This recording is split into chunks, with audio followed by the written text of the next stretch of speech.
B.Ed admission 2025-26चे CAP round registration सुरू झालेले आहे। 10 तारखेपर्यंत विद्यार्थी रजिस्ट्रेशन करू शकतात आणि त्यानंतर विद्यार्थ्यांना भरपूर अडचणी येत आहेत, ते म्हणजे डॉक्युमेंट्स अपलोड करताना।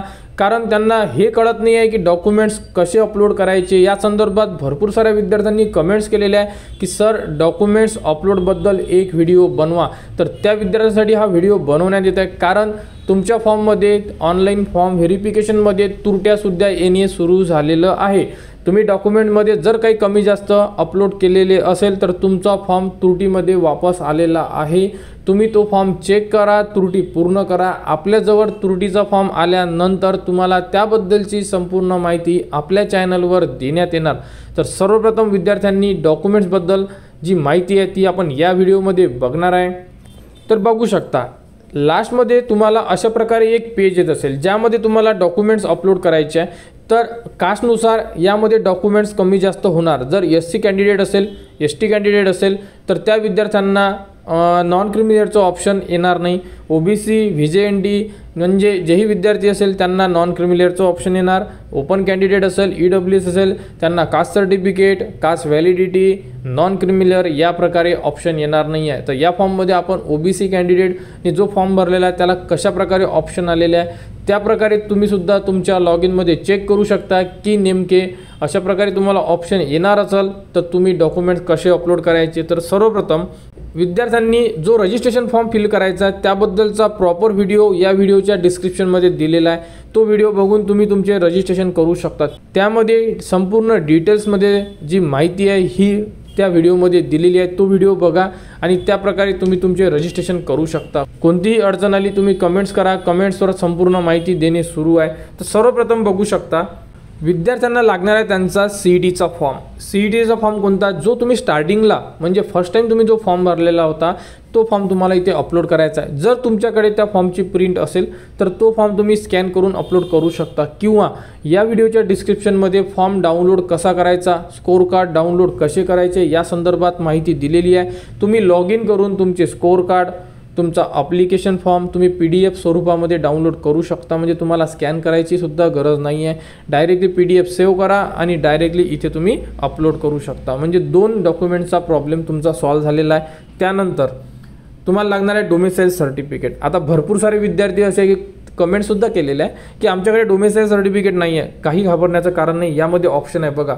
बर्थ सर्टिफिकेट टाकू शकता, TC टाकू शकता आणि विद्यार्थ्यांकडे TC ऑलरेडी अवेलेबल आहे, कारण लास्ट एज्युकेशन पास झाल्यानंतर तुम्हाला TC मिळालेली आहे। त्यामुळे तुम्ही TC अपलोड करू शकता यामध्ये, किंवा कोणाकडे TC सुद्धा नसेल तर तुम्ही बर्थ सर्टिफिकेट अपलोड करा, किंवा डोमिसाईल सर्टिफिकेट असेल तर ते तुम्हाला अपलोड करणं गरजेचं आहे, म्हणजे ते तुम्ही टाकू शकता। अशा प्रकारे तुमचा 3 नंबरचा डॉक्युमेंट सॉल्व्ह झालेला आहे। त्यानंतर कास्ट सर्टिफिकेट पाहिजे आहे आणि विद्यार्थ्याला कास्ट सर्टिफिकेट हे खरोखर कंपल्सरी असणार आहे। यामध्ये कास्ट सर्टिफिकेट तुम्हाला लागणारच आहे। जे विद्यार्थी कास्टमध्ये येतात त्यांना कास्ट सर्टिफिकेट लागेल। ओपन कॅन्डिडेटला कास्ट सर्टिफिकेट लागत नाही। EWS असेल तर तुम्हाला EWSचं सर्टिफिकेट यामध्ये अपलोड करावं लागेल। तर अशा प्रकारे तुमचा हे डॉक्युमेंटचा सुद्धा प्रश्न मिटलेला आहे। त्यानंतर कास्ट व्हॅलिडिटी, चला इथे भरपूर साऱ्या विद्यार्थ्यांना अडचण येत आहे। कास्ट व्हॅलिडिटी सर्टिफिकेट जर तुम्ही काढलेलं नसेल, तुम्ही जर अप्लाय केलेला आहे कास्ट व्हॅलिडिटीला, तर तुमच्याकडे रिसिप्ट असेल तर तुम्ही रिसिप्टसुद्धा अपलोड करू शकता। कारण जेव्हा आपण रजिस्ट्रेशन करतो, मी सुद्धा त्यामध्ये सांगितलेल्या व्हिडिओमध्ये तुम्हाला की रजिस्ट्रेशन करताना तुम्ही कास्ट व्हॅलिडिटी आहे का, तिथे जर नोला क्लिक केलं तर त्यानंतर तुम्हाला विचारण्यात येते की तुम्ही अप्लाय केलेला आहे का, तर तुम्ही यस करा। यस केल्यानंतर तुम्हाला व्हॅलिडिटीबद्दल जी रिसिप्ट आहे तुमच्याकडे त्याबद्दलची माहिती मागण्यात येते। ती माहिती तिथे इन्सर्ट करा आणि व्हॅलिडिटीच्या पेजमध्ये तुम्ही ती रिसिप्ट अपलोड करू शकता। जर तुम्ही रिसिप्टची माहिती दिली तरच तुम्ही रिसिप्ट अपलोड करू शकता।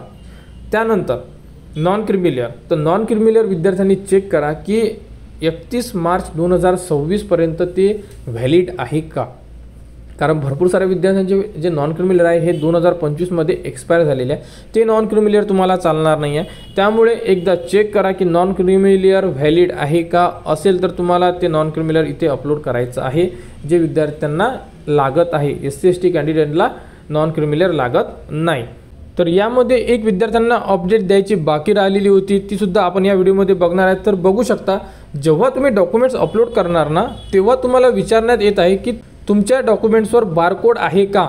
तर तुम्ही चेक करा की तुमच्या जेही तुमचे डॉक्युमेंट्स आहेत तिथे कुठेतरी तुम्हाला बारकोड दिसत आहे का. जर बारकोड असेल तर तिथे यस तुम्हाला क्लिक करायचं आहे आणि त्या बारकोड खाली एक अशा प्रकारे एक नंबर असेल, तो नंबर तुम्हाला तिथे इन्सर्ट करायचा आहे. प्रत्येक डॉक्युमेंटला तुम्हाला विचारण्यात येणार, ज्या डॉक्युमेंटला विचारण्यात येणार त्या डॉक्युमेंट्सला चेक करा आणि टाका. ज्या डॉक्युमेंटला तुम्हाला विचारणार नाही त्या डॉक्युमेंट्सला टाकायची गरज नाही आहे. जसं की 10वी 12वी डिग्रीला तुम्हाला विचारत नाही त्यामुळे टाकायची गरज नाही आहे. कास्ट सर्टिफिकेट, डोमेसाईल सर्टिफिकेट अशा प्रकारे जे डॉक्युमेंट्स आहेत त्या डॉक्युमेंट्सला तुम्हाला बारकोड आहे का हे विचारण्यात येत आहे, तर बारकोड टाका. त्यानंतर बघू शकता आपले राहिले होते 10वीपासून जे डॉक्युमेंट्स आहे हे अपलोड करायचे. तर यामध्ये बघू शकता, थोडं झूम करून आपण बघू यामध्ये, कारण कसं आहे विद्यार्थ्यांना भरपूर साऱ्या अडचणी जात आहे आणि यामध्ये तुमच्या फॉर्ममध्ये चुका व्हायला नको त्यासाठी आपण डिटेल्समध्ये तुम्हाला समजून सांगण्याचा प्रयत्न करतोय. तरी तुम्हाला कुठे काही अडचण असेल तर तुम्ही कमेंट्स करू शकता, त्यावरती तुम्हाला संपूर्ण माहिती दिल्या जाणार. तर बघू शकता 10वीची मार्कशीट तुम्हाला अपलोड करायची आहे. ज्या विद्यार्थ्यांनी महाराष्ट्र स्टेट बोर्डमधून अपलोड केलेली असेल त्या विद्यार्थ्यांना फक्त 10वीची मार्कशीट अपलोड करा ओरिजिनलमध्ये, बाकी काही अपलोड करायची गरज नाही आहे. परंतु ज्या विद्यार्थ्यांनी CBSE board, IGCSE board, ICSE board, IB अशा प्रकारे जर अदर बोर्डमधून तुम्ही 10वी पास केलेली असेल तर तुम्हाला कन्व्हर्जन सर्टिफिकेट लावायची गरज आहे. तुम्ही ज्या बोर्डमधून तुमची 10वी पास केलेली आहे त्यावरती पर्सेंटेज नाही राहत, ग्रेड राहतात. त्यामुळे तर तुम्हाला तर त्यावरती ग्रेड असेल तर तुम्हाला तुमच्या स्कूलमधून एक मार्कशीट घ्यावी लागेल ज्यामध्ये पर्सेंटेज मार्क्सचा उल्लेख असेल.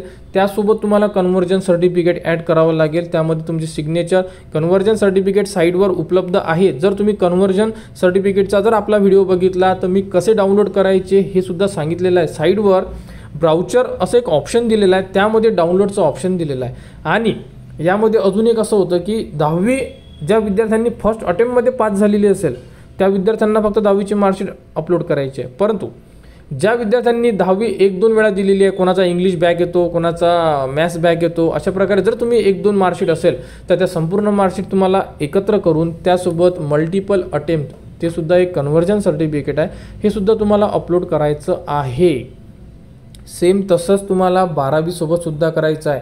जे आपण आता 10वीसाठी सांगितलेलं आहे तेच आपल्याला 12वीसाठी सुद्धा करायचं आहे. तर विद्यार्थ्यांनी लक्षात असू द्या की जर तुम्ही महाराष्ट्र स्टेट बोर्डमधून पास असाल, जर तुम्ही फर्स्ट अटेम्प्टमध्ये पास असाल तर फक्त तुम्हाला मार्कशीट, मल्टिपल अटेम्प्ट नसेल तर तुम्हाला मल्टिपल अटेम्प्टचं एक सर्टिफिकेट आहे कन्व्हर्जन सर्टिफिकेट, ते जोडणं अनिवार्य आहे.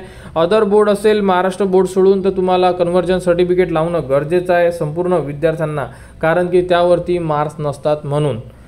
यामध्ये जर तुम्हाला कुठे डाऊट असेल 10वी 12वीमध्ये तर तुम्ही कमेंट्समध्ये लिहा की मला 10वीमध्ये असा असा प्रॉब्लेम आहे, त्यावरती सोल्युशन तर तुम्हाला देण्यात येणार. 12वीमध्ये विचारा, डिग्री असेल तर डिग्रीमध्ये सांगा, PG असेल तर PGमध्ये विचारा, त्याप्रकारे तुम्हाला माहिती देण्यात येणार. त्यानंतर बघू शकता की ग्रॅज्युएशनचं ऑप्शन दिलेलं आहे. ग्रॅज्युएशनमध्ये एखाद्या विद्यार्थ्यांनी BSc पास आहे 2019ला, इथं हे विद्यार्थी 19ला पास आहे, तर यासोबत तुम्हाला कन्व्हर्जन सर्टिफिकेट लावणं अनिवार्य आहे. डायरेक्टली अनिवार्य म्हणजे इम्पॉर्टंट. आता समजा एखाद्या विद्यार्थ्यांनी BSc केलेलं आहे, जसं या विद्यार्थ्यांनी BSc केलेलं आहे 1 ते 6 सेम होते यांना, तर मार्कशीटमध्ये बघा पहिलं सेम, दुसरं सेम, तिसरं, चौथं, 5वं, 6वं असे तुम्हाला PDF स्कॅन करून घ्यायचे आहे. 1 MBच्या आतमध्ये संपूर्ण डॉक्युमेंट्स असणं गरजेचं आहे. त्यानंतर 7व्या नंबरचं लागणार आहे तुम्हाला कन्व्हर्जन सर्टिफिकेट. तर 7 पेजची तुम्हाला एक PDF बनवायची आणि इथे तुम्हाला अपलोड करायची. डिग्रीच्या डॉक्युमेंट्सचं अपलोडचं ऑप्शन दिलेलं आहे तिथे. यामध्ये जर कुठे काही डाऊट्स असेल तर तुम्ही विचारू शकता. डिग्रीमध्ये प्रॉब्लेम आहे अशा प्रकारे तुम्ही कमेंट्स करा, त्यामध्ये तुम्हाला माहिती दिल्या जाणार. तर संपूर्ण मार्कशीट लागणार आहे. जर कोणत्या विद्यार्थी खूप जुना पास असेल, ज्याचे एज्युकेशन इयरली आहे, फक्त पहिलं इयर, दुसरं इयर, तिसरं इयर, तर त्या विद्यार्थ्यांना 3 मार्कशीट प्लस कन्व्हर्जन सर्टिफिकेट 4थ्या नंबरचं अशा प्रकारे तुम्हाला अपलोड करावं लागेल. आणि तुम्हाला कन्व्हर्जन सर्टिफिकेटसुद्धा 2 फॉर्मॅटमध्ये दिलेलं आहे, इयरली आणि सेमिस्टर वाईज. तर सेमिस्टर वाईज असेल तर सेमिस्टर वाईज करा, म्हणजे कन्व्हर्जन लावा. इयरवाल्यांनी इयर वाईज कन्व्हर्जन सर्टिफिकेट लावा. यामध्ये कुठे डाऊट्स असेल कमेंट्स करू शकता. त्यानंतर सेम टू सेम PGमध्ये सुद्धा पोस्ट ग्रॅज्युएशन केलं असेल तरच टाका, नसेल केलं तर फक्त जेव्हा तुम्ही एज्युकेशन डिटेल्स ॲड करता त्यामध्ये ग्रॅज्युएशनचेच मार्क्स वगैरे इन्सर्ट करा, बाकी टाकायची गरज नाही. मग तुम्हाला PGचं ऑप्शन इथे अपलोडसाठी येणार नाही. यामध्ये सुद्धा सेम टू सेम करायचं आहे. सेमिस्टर असेल 1 2 3 4 सेमिस्टर स्कॅन करा. त्यानंतर 5वं तुम्हाला लागणार आहे कन्व्हर्जन सर्टिफिकेट सेमिस्टर्सवाल्यांसाठी. इयरली असेल तर पहिल्या इयरची दुसऱ्या इयरची मार्कशीट ॲड करा प्लस 3 नंबरला तुम्ही कन्व्हर्जन सर्टिफिकेट ॲड करा. 1 MBच्या खाली संपूर्ण डॉक्युमेंट्स असणं गरजेचं आहे. डॉक्युमेंट व्हिजिबल असणं गरजेचं आहे, म्हणजे जे व्हेरिफिकेशन सेंटर तुमचं चेक करेल त्यांना ते डॉक्युमेंट्स बघता आले पाहिजे, त्यांना ते दिसले पाहिजे. नाहीतर तुम्ही ब्लर डॉक्युमेंट अपलोड केले तर तुमचा फॉर्म त्रुटीमध्ये वापस येऊ शकतो. अशा प्रकारे डॉक्युमेंट्स तुम्ही अपलोड करू शकता. तर डॉक्युमेंट्समध्ये जर कोणाला कुठे अडचण असेल तर तुम्ही सांगा. तुम्हाला संपूर्ण माहिती आपल्या चॅनलवर देण्यात येत आहे, कारण जेवढ्या जास्तीत जास्त कमेंट्सला आम्ही उत्तर देऊ शकतो त्यांना उत्तर देणे सुरू आहे. कारण की विद्यार्थ्यांना प्रॉब्लेम येतात तर प्रॉब्लेम सॉल्व्ह झाले पाहिजे असे आपल्या चॅनलवर आपण प्रयत्न करत आहे. तरी कोणत्या विद्यार्थ्याला जर कमेंट्स विसरलो असेल किंवा कमेंट्स करू शकलो नाही तर तुम्ही परत कोणत्या तरी व्हिडिओवर कमेंट्स करा, त्यावरती तुम्हाला माहिती देण्यात येणार. आणि B.Ed ॲडमिशन 2025-26 बद्दल प्रॉपर व्हिडिओ दिलेले आहे, व्हिडिओच्या डिस्क्रिप्शनमध्ये बघा. त्याप्रकारे तुम्ही फॉर्म भरा. अडचण आली कॉन्टॅक्ट करा. आणि B.Ed ॲडमिशनच्या पुढील अपडेटसाठी आपल्या चॅनलच्या कनेक्टमध्ये राहा. चॅनलला सबस्क्राईब करा व हा व्हिडिओ इतरांपर्यंत शेअर करा.